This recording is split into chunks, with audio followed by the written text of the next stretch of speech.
In today's video, I'm going to show you how to upload an image in ElevenLabs quickly and easily. This is a simple but important step if you want to use image inputs inside the platform and get started with the right workflow from the beginning. If this video helps you, make sure to hit the like button and subscribe for more step-by-step software tutorials just like this.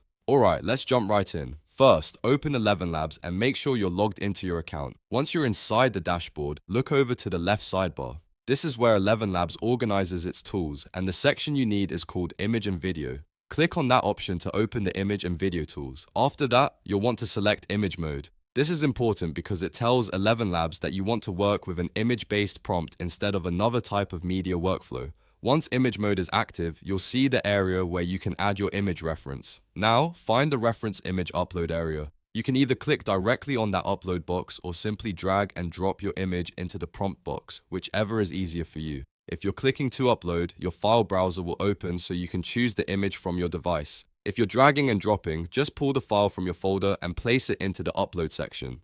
ElevenLabs supports common image formats like JPG, PNG, WEBP, and other widely used formats, so in most cases your image should upload without any issue. If the file doesn't work right away, double check that it's in one of those supported formats and try again with a different image file.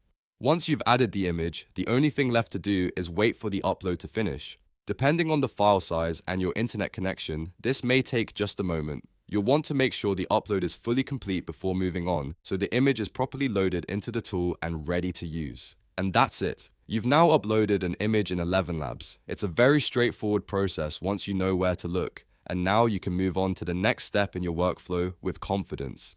If this tutorial helped, don't forget to like the video, subscribe to the channel, and turn on notifications so you never miss the next easy software guide. Thanks for watching, and I'll see you in the next one.